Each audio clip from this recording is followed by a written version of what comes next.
Quran oxuyub ölüyə hədiyyə etmək olar. Yəni İbn Teymiyyanın bəziləri ki, buna aid dəlili var ki, yəni olar. Yəni buna açıqlama etməlidir.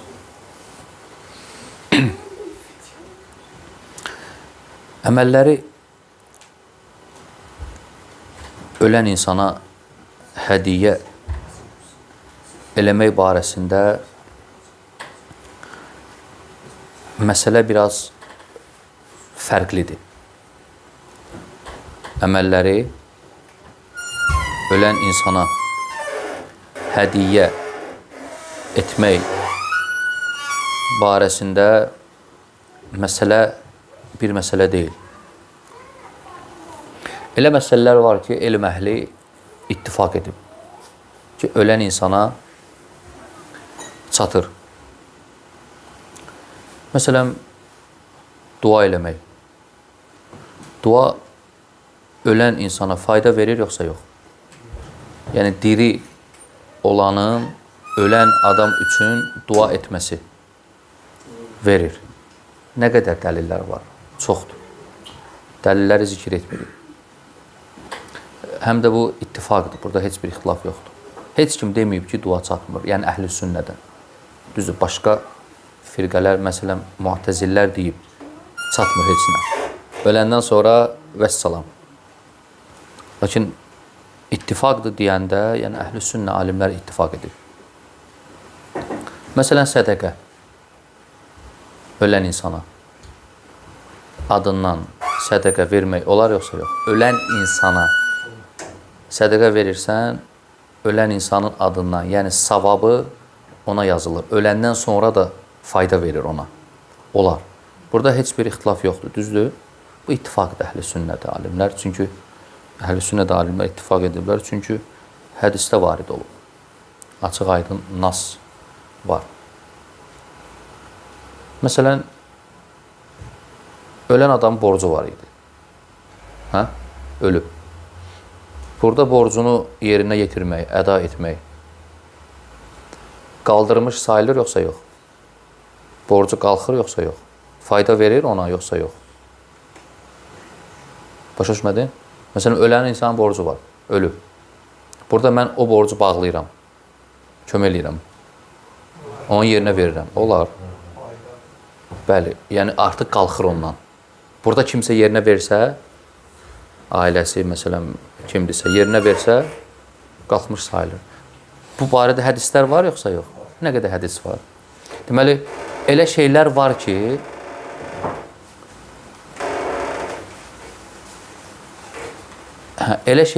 ki, burada ixtilaf yoxdur, ittifaqdır. Məsələn, həcc. Ölən insan həcc etməyib. Ölən insan həcc etməyib. Ölüb. Məsələn, valideyndir, ata yaxud ana həcc etməyib, ölüb. Onun yerinə övladı həcc edə bilər, yoxsa yox? Edə bilər, çünki hədis var, açıq aydın. Həmçinin ümrə. Hədis var, açıq aydın. Düzdür, bəzi alimlər, məsələn, Maliki məzhəbi və Şafi məzhəbi deyiblər ki, əgər vəsiyyət edərsə, edilir. Vəsiyyət etməsə edilmir. Başa düşdünüz bunu? Məsələn, ata, ana vəsiyyət edib ki, mənə yerimi həcc edərsiniz. Onda edilir deyiblər. Yoxsa edilmir. Hər bir halda buna nas var, açıq aydın şəkildə. Neçə oldu? 4. Dua, sədəqə, borc. Borca daxildir nə? Nəzirlər və kəffarələr. Ölən adamın nəzir varsa, kəffarəsi qalıbsa, yəni borca daxildir, bunları daxil ediblər. Və həcc. Bu əməllər nususda açıq aydın şəkildə göstərilib ki, ölən adama fayda verir. Və buna əsasən biz də deyirik ki, fayda verir. İcazəlidir, caizdir. Çünki əlimizdə açıq aydın nas var. Amma Quran oxuyub savabını ölən insana hədiyyə etmək, o ona fayda verir yoxsa yox, çatır yoxsa yox, bu barədə fuqaha, alimlər böyük ixtilaf ediblər. Və ixtilaf məşhur ixtilafdır. Böyük ixtilafdır. Böyük. Bir qrup alimlər deyiblər ki, savabı çatır. Alimlər, əhl-i sünnə alimləri. Məsələn, Həmbəli məzhəbi bu görüşün üzərindədir. Həmbəli məzhəbi məşhurdur Həmbəli məzhəbində. İmam Əhmədin məzhəbində ki, çatır. Oxu Quranı, savabını Allahdan istə ki, ölüyə yazsın. Hədiyyə elə ona. Hədiyyə elə. Quran oxu, savabını hədiyyə elə. Bu Həmbəli məzhəbində görüşdür. İmam İbn Qeym rahimehullah Ruh kitabında Həmbəli məzhəbinin görüşünü xəbər verir. Və o geniş şəkildə uzun olaraq bu məsələni bəhs edir. Gətirir orada və özü də bu görüşü tərcih edir. İbn Qeymin özü də bu görüşü tərcih edir. Bir qrup alimlər deyiblər ki, çatmır. Niyə çatmır? Bunu deyən əksər sələf alimləridir. Əksər sələf alimləri, sələflər bu görüşün üzərindədir. Deyiblər ki, bu təşri edilməyib, heç faydası da yoxdur ölüyə. Nəyə görə bunu deyiblər? Deyiblər çünki bir ədəd olsun belə dəlil yoxdur. Bir ədəd olsun belə dəlil yoxdur. İbadət. Deyiblər ki, əlimizdə şəri qayda var, şəriət qaydası var. İbadət təvqifidir. Yadınızdadır, biz ibadət mövzusunda qızıl qayda danışanda o qaydaların biri nə idi? İbadət təvqifidir. Yəni, ibadət Allah və Rəsulu, yəni Allah tərəfindən təşri edilir. Əl dəyilməz, heç kim özündən ibadət təşri edə bilməz, buyura bilməz, çıxarda bilməz. İbadəti təşri edən Allahdır. O deməlidir, nə ibadətdir, nə ibadət deyil. Təvqifi bu deməkdir. Vaqf etməlisən, durmalısan, dayanmalısan, düzdür? Bu da ibadətdir axı. Quranı oxuyub, savabını ölüyə ihdə eləmək, hədiyyə. Sən bununla Allaha yaxınlaşırsan yoxsa yox? İbadətdir yoxsa yox? İbadətdir. Deməli, ibadətdirsə nəyə ehtiyacı var? Hə? Dəlilə. İbadət isə dəlilə möhtacdır. Deyiblər ki, dəlil də yoxdur. Heç bir ədəd dəlil yoxdur ki, buna Allahın Rəsulundan bu varid olsun. Sələf bunu deyib. Bir çox sələf. Və İmam Şafi rahimehullah bu görüşün üzərindədir. Şafilərdə məşhurdur bu. Şafi məzhəbi bu görüşün üzərindədir. Və İmam Şafi rahimehullah şiddətli dərəcədə bu görüşü intisar edir. O ayə ki var, ayədə Allah subhanahu wa ta'ala buyurur və ən leysə lil insani illə mə sə'a. İnsana yalnız səy göstərdiyi şeylər qalacaq. Bu ayə əsaslanıb deyir ki, o necə savablanıb, necə fayda götürə bilər ki, o heç nə eləmir, kəsbi deyil onu. Onun əməli nəticəsində olmayan bir şeydir bu. Dəlil bu Qurandan, bu ayəyə əsaslanıb deyir ki, çatmır. Çünki ibadət təvqifidir. Təvqifidirsə, təvqifi nə demək oldu? İbadət üçün nəyin nə ibadət, nə ibadət deyil, Allah bunu təşri etməlidir, buyurmalıdır. Bu da ibadətdirsə, bunu da deməyib. Rəsulu da deməyib. Lakin icazəlidir deyənlər buna nəyə görə deyiblər, qardaşım? İcazəlidir deyənlər duaya qiyas ediblər. Qiyas nədir? Müqayisə ediblər. Bu olarsa bu da olar. Dua olar. Dedik, dua dedik, olar yoxsa yox? Dedik, olar. Dua fayda verir. Çatır dua. İnsanın duası ölüyə çatır. Çatırsa, yəni fayda verirsə, buna qiyas ediblər. Qiyasla deyiblər ki, bu da icazəli. Bu icazəlidirsə, bu da icazəlidir.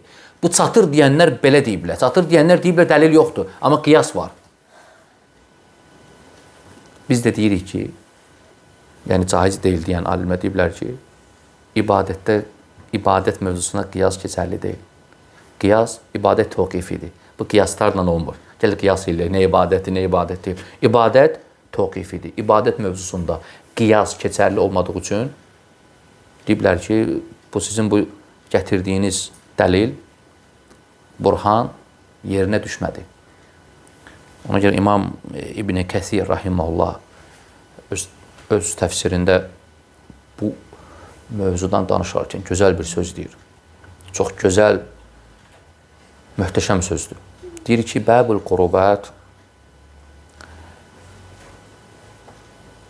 la yuqtasar bəbul qurubat Allaha yaxınlaşmaq qapısı yalnız nususdan gəlməlidir. Nə deməkdir? Allaha yaxınlaşmaq qapısı yalnız nususdan gəlməlidir. Allaha yaxınlaşmaq istəmirsən, yalnız nususda varid olan şeylərlə yaxınlaşmalısan. Yoxsa qiyaslarla, belə də deyir, vallahi bi ənva'il aqisətil vəl-əra, rəylərlə, qiyaslarla, qiyasın növlərindən Allaha yaxınlaşa bilmərsən. Çox mükəmməl sözdür. Qaydanı sanki izah edir. Yəni, bir məsələni qiyas elədim, bu əməllə Allaha yaxınlaşıram. Biz deyirik, yox, Allaha yaxınlaşmaq üçün nususda şey varid olmalıdır. Rəy, kiminsə rəyindən, müxtəlif cürbəcür qiyaslarla Allaha yaxınlaşmaq olmaz. Bu görüş haqqa daha yaxındır. Bu görüş haqdır. İki görüş var, düzdür. Məşhur ixtilafdır. Bu görüş haqdır. Çünki birinci görüşə dəlil yoxdur. Çatmasına, fayda verməsinə dəlil yoxdur. Dəlil olmadığı üçün də biz deyirik ki, ölüyə Quran oxuyub savabını vermək çatmır. Aydındır. Düzdür, Hənəflər deyiblər, Əbu Hənifə. Bunu deyib, Həmbəllər bunu deyiblər. Fuqaha deyib bunu. Fuqaha deyib. Malikin əshabından da var deyənlər bunu. Və İbn Qayyim rahimehullah bu görüş tərcih edib. Lakin baxmayaraq, məsələ bu yerdədir. Biz deyirik ki, dəlil yoxdur buna. Ona görə səhih budur ki, Quranın savabı ölüyə çatmır. Sonra nəyə soruşurdu? İbn Teymiyəni Şeyxülislam İbn Teymiyyə rahimehullah belə deyək də, İmam İbn Teymiyyənin kitablarına baxanda geniş şəkildə, cəm şəkildə, ümumən kitablarına nəzər salanda baxanda görürük ki, İbn Teymiyyə bir yerdə, məsələn, fətavasında, daha doğrusu İqtida Sırat-ı Müstəqim kitabında, orada açıq aydın deyir ki, icazəlidir. Tasrih edib. Açıq aydın şəkildə deyir, icazəlidir. Bir yerdə, məsələn, fətavasında, həmçinin Rəsailində, Cəmi-ü Rəsail kitabı var, yığıblar onun məsaillərini. Orada deyir, ixtilafdır, görüşləri deyir və tərcih etmir.